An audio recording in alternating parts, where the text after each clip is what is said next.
What you're about to see is a real-life story, taken from the files of the police racket and bunco squads, business protective associations, and similar sources all over the country. It is intended to expose the confidence game, the carefully worked-out frauds by which confidence men take more money each year from the American public than all the bank robbers and thugs with their violence. Captain Braddock. Captain Braddock. Ready. This case is one of the important in our files, because to a greater or lesser degree it happens to hundreds of people every single day of the year. People who, being honest themselves, are considered to be easy marks by those who are dishonest. Those who make a business, a very profitable business, out of the confidence of others, in what seem to be deals of a very simple and ordinary nature. But you may be sure that no matter how simple and ordinary the confidence man's racket may seem, he knows his victim's ignorance of its details, and he has implicit faith in his sucker's carelessness about checking up on him until it's too late. We'll call this case accidentally on purpose, because that's just how it happened. But bear in mind that it never would have happened at all if the people involved had been careful. It all started on a moonlit summer evening. This is not a brand new car, but it's new to the couple in it because Johnny Conway just bought it this afternoon. He's a nice boy, Johnny, and his fiancée, Sue Bailey, is a lovely girl.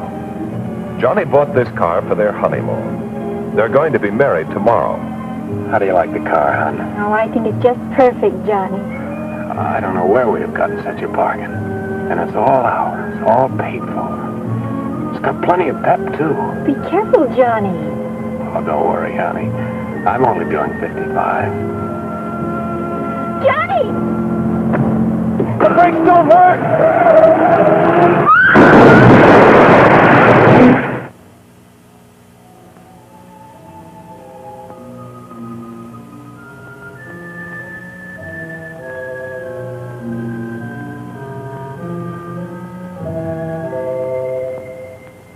And then when Johnny put his foot on the brakes, nothing happened. Oh, why doesn't the doctor come in and tell me how Johnny is? You don't think Johnny... No, that's not it. The nurse said he'd be in just as soon as he finished his examination. So while we're waiting, why don't you tell me the rest of the details? All right. Now, Miss Bailey, just what did you mean by nothing happened when your boyfriend stepped on the brakes? It was horrible. There were no brakes at all. See, you were fortunate to come out of that wreck alive. That car was completely demolished. You know, Miss Bailey, if fellows like your boyfriend would have their cars checked periodically, we'd have a lot less accidents. How was Johnny to know about the brakes? He only bought the car this afternoon. And the salesman said that it had just been through their shop and was in perfect mechanical condition. He just bought it today from a dealer? Down on Main Street. The salesman told him that all their cars are reconditioned from bumper to bumper before they're put up for sale. A dealer, huh? Would you excuse me a minute? I want to make a call.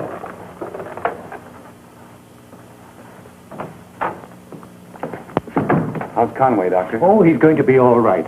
Fracture of the left arm and deep gashes around the head. Of course, he's lost too much blood, but he's pretty healthy. He'll make it. I hope so. He's got a fine girl in there.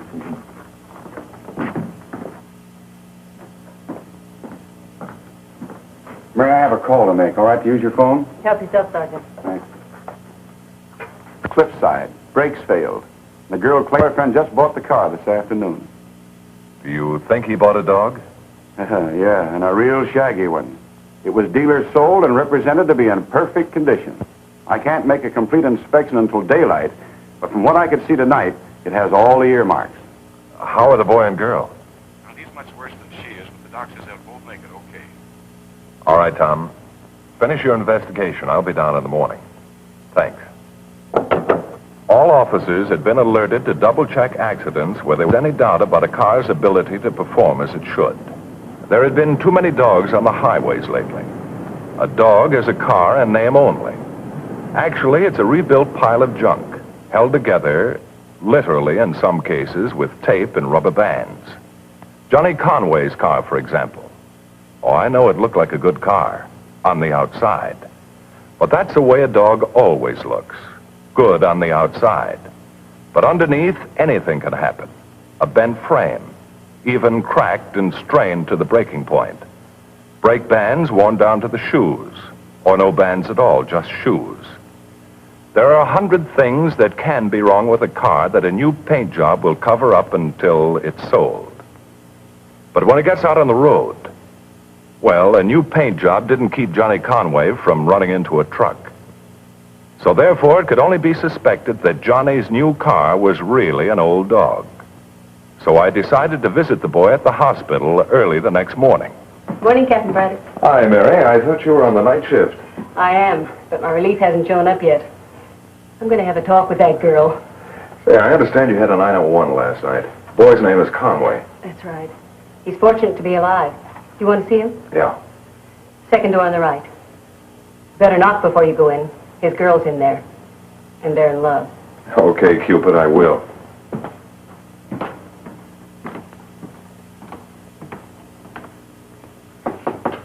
Come in. Johnny Conway? Yes? My name is Braddock. I'm with the Racket squad. The Racket squad? Yes, I'd like to talk to you about that car you bought. Well, I don't suppose there's much to talk about. The brakes failed, but I guess that was just my tough luck. Maybe. But it might have been a lot more than just tough luck. I'm afraid I don't see what you mean. Oh, excuse me. This is my fiancée, Sue Bailey. How do you do, Miss Bailey? How do you do? We were going to be married today. We bought a car. We were going to drive to Arizona for our honeymoon. That's too bad, Johnny. But it could be a lot worse, a lot worse. I know. All I have to do is read the daily papers to see how fortunate we were. Where did you buy your car, Johnny? Well, at a used car lot down on Main Street. It was called Square Deal Danny's, the working man's friend. I remember we were laughing at the sign.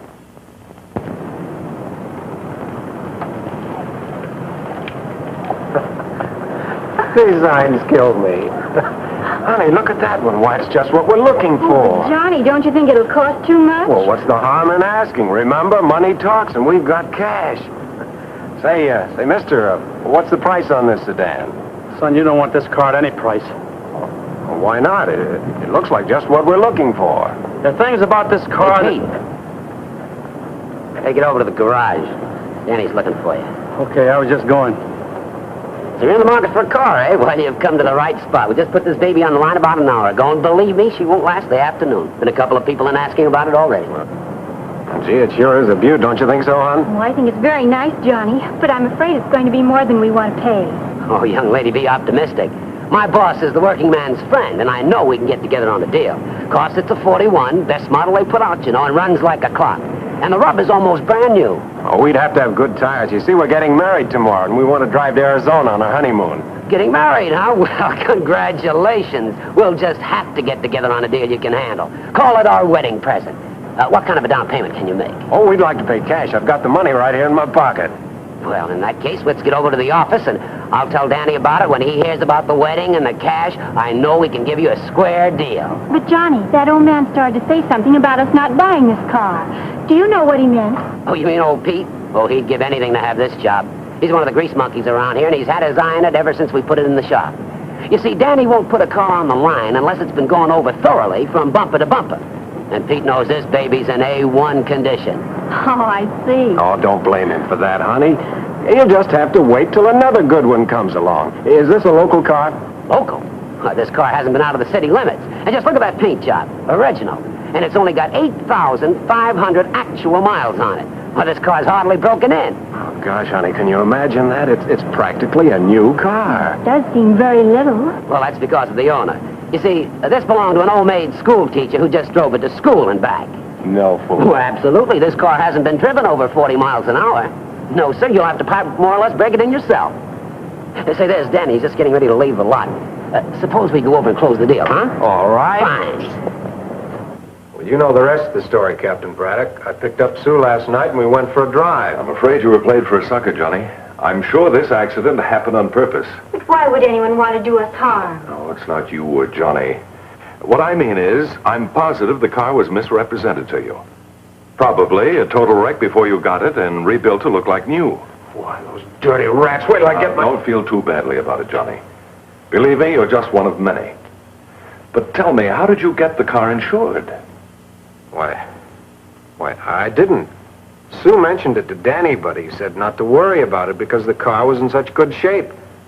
Well, it was okay with me because I was a little short on cash and wouldn't have had enough for our honeymoon. If ever you car drivers would learn that insurance is your cheapest form of protection, you wouldn't get yourself into these messes. Well, I don't see how insurance would have kept me from getting this broken arm. Well, that's where you're wrong. If your car is the dog I think it is, a reputable insurance company wouldn't have insured the car. But you didn't, and that's that. Oh, by the way, did Square Deal Danny send in the ownership certificate for transfer? Why... No, he didn't. Johnny, remember? You told him that you wanted to wait until we returned from our honeymoon to send it in. That we were driving across the state line, and you wanted to keep proof of ownership with you. That's right, Sue. It's in my wallet.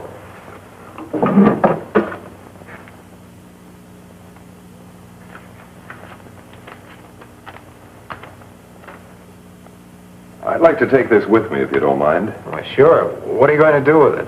I'm going to find out who that old maid really was. Goodbye, Johnny, Sue. I'll keep you posted. Thank you very much, miss. I'm glad those young people are going to be all right. Thank you. Well, just a minute. Captain Braddock's out now. You can go in and see them. Oh, thank you. Some other time. I've got to be getting along now. Well, that's strange. What's strange, Mary? That old man that just left. He sat in that chair for 10 minutes, not saying a word. And I finally asked if I could help him. Then he wanted to know all about the Conway accident. What did he want to know? Oh, how it happened, were they badly hurt, and questions like that. I told him it was due to brakes. And then when you came out, I thought he might like to go in and pay them a visit. But he just walked off. I don't get it. I don't get it either. But I'm going to find out.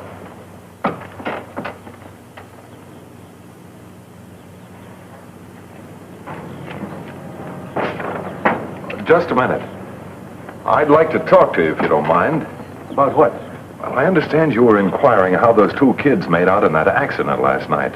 I read about it in the paper this morning. I just wanted to see how they were getting along, that's all. Are you related to them? No. A close friend? No, I don't know them at all. I'd like you to meet those two kids. I think it'll help you get something off your chest.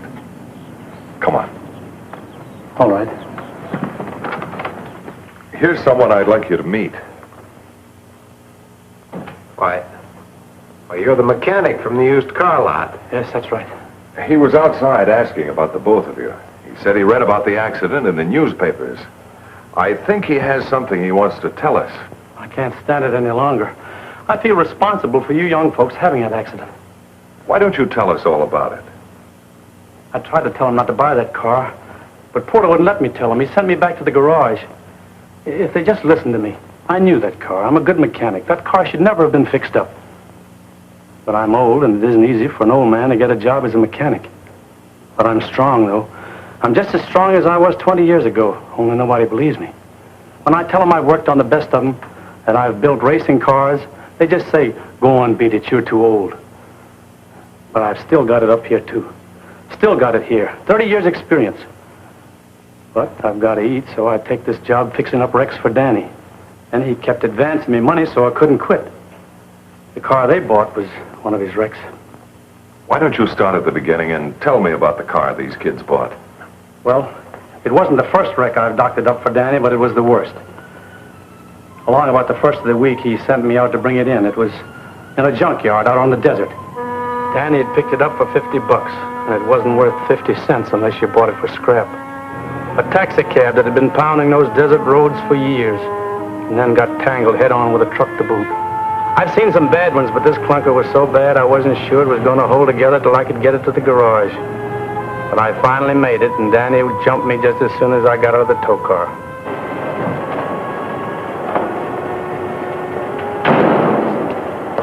About time you showed up, what'd you do? Stop to go fishing? I'm sorry, Danny, but I had to take it slow with I'm not paying you to take it slow. Now get on this clunker first thing in the morning and run it through the mill. I want it on the line by day after tomorrow. Okay, Danny. So the next morning I have to get to work on that wreck, and it was bad. Very bad. After 85,000 miles over those desert roads, plus the final wreck, it kind of turned my stomach to think someone would buy that car and drive it on public highways. Here's an accident that found some place to happen. What do we do with it, Pete? Well, Danny says get her ready for the line by tomorrow, so I guess we'll have to. I just put a new battery in her and some gas. Get in there and start her. Let's see what she sounds like. You think it's safe? Probably not.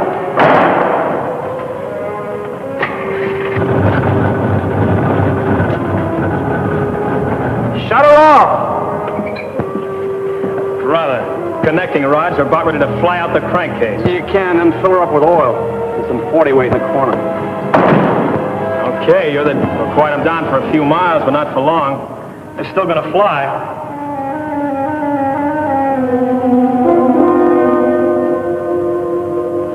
Now she's full of oil. Water up. Well, that's as good as she'll sound without new bearings in her. I bet you could throw your hat between those pistons and the cylinder walls. Or put her in gear and let's hear what the rear end sounds like. Those gears are about shot, Pete. I won't do it. I'm not going to wire this thing together with spit and glue. It's in too bad shape. I'm going to tell Danny. You're going to tell Danny what? Why, I think this one should stay junk, Danny. Whoever buys it is liable to get killed. Look, you old coot, I don't pay you to think. I pay you to do what I tell you to do. However, if you feel that way about it, you can pay me back the money I've advanced you and get out of here. Oh, no, Danny, look, Pete didn't mean it. He's just a little upset. He'll fix this iron up, won't you, Pete? I guess I will. You bet you will. What's the matter with you? Are you trying to borrow trouble for yourself? It ain't right. This thing should be junk. Oh, look, Pete, if there are guys sucker enough to buy an iron like this, it's none of our business. They go into it with their eyes wide open. Now, look, let's get on it before Danny gets back here and fires us both. Okay, Tommy. Yes, Pete Johnson was ready to quit right then. He'd worked over too many of those irons, as they call them, and knew what potential killers they were. Well, in a moment, we'll wind up our case of accidentally on purpose. Tricks that can be used in covering up the defects in a wreck such as this one Pete was working on. Now, some of them I'd never even heard of. But he was good. He knew them all. Now, if this had been a legitimate overhaul, Pete would have pulled the rear end and put in all new gears. But that wasn't for Danny, the working man's friend. Not when there wasn't a shortage of cork.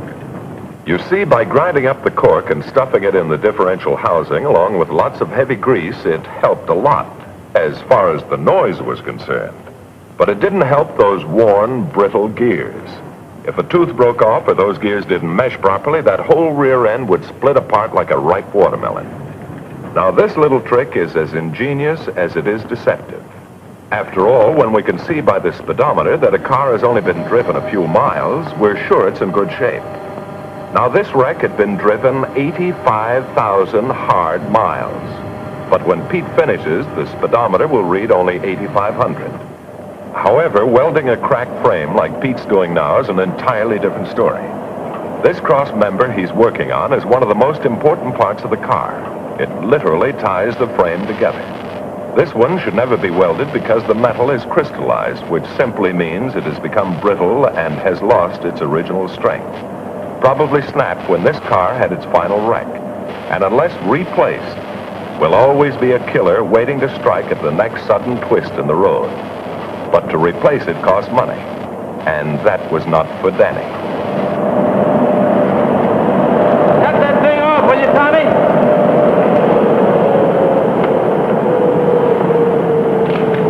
What does it look like? Like a last year's bird's nest. It's a mess, Tommy. Those brakes have got to be relined. And look at that flexible hydraulic line that's been leaking. I know, but what can we do about it? Yeah, I thought so. That plate's cracked, too.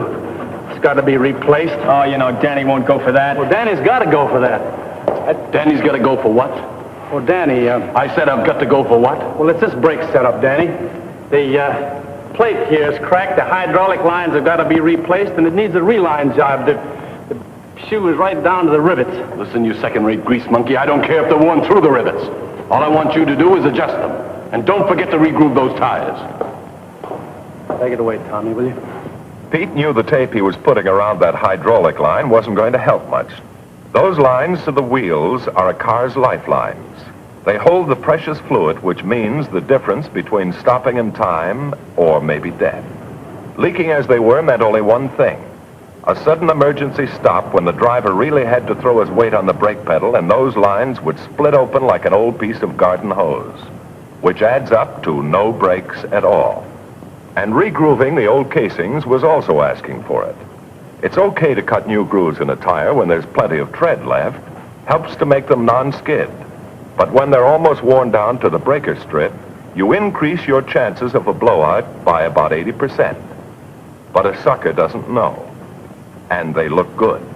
From then on, it was just a case of dinging out the dents, slapping on a coat of paint, and it was ready for the line. Yesterday, when you young people came in looking for a car, I tried to warn you, but I didn't have the courage. But later, after you'd driven off, I couldn't stomach it any longer. I told Danny I didn't care what he did to me for the money I owed him. I was through doing his dirty work. I guess it's too late now, but if there's anything I can do to help. There is. Come on, I want to meet Danny, the working man's friend.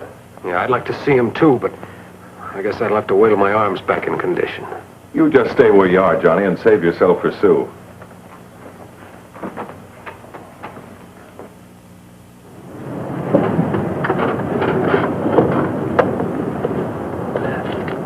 There's that salesman I was telling you about talking to that soldier. And there's Danny's car over there, so he must be here too. Fair enough. You two wait until I call for you. Mac, this car's never been driven over 40 miles an hour. You practically have to break it in yourself. The reason this car's in such good condition, it belonged to an old-maid school teacher. What are you, a wise guy? Might be. The name's Braddock. I want to talk to you and your boss.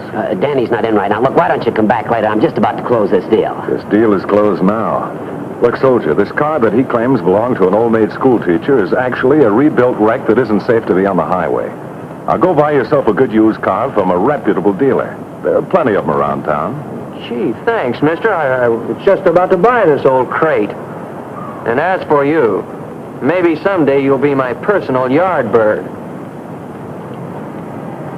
All right, let's go see Danny. I got a hunch he's in now. Look, mister, I only work here. I have nothing to do with the condition the cars are in. I only sell them. Is that Danny?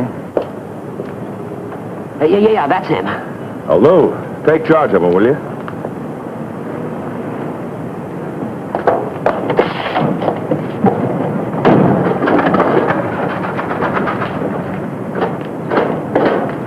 You're going for a ride, all right, Danny, but not in this car. You ought to know better than try and start one of your own wrecks. Come on.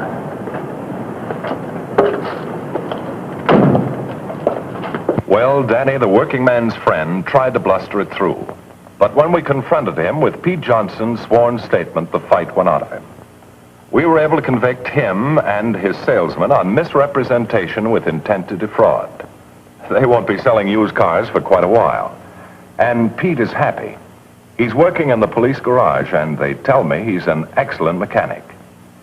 I had Johnny file a civil suit against Danny. And now Mr. and Mrs. Conway are driving around in an honest used car they bought from a reputable dealer. Now, fortunately, in the used car market, there are many reputable dealers, and few Dannys. However, when you buy a used car, do this. If you don't know the reputation of the dealer, get your own mechanic to examine the car first, before you buy. And when you do buy, have it insured immediately. The accident rate in the United States averages over 83 deaths a day. Don't you be the 84th. Because accidentally on purpose could happen to you. This case now, or rather the courts will, but there'll be others, because that's the way the world is built. Remember, there are people who can slap you on the back with one hand and pick your pocket with the other. And it could happen to you.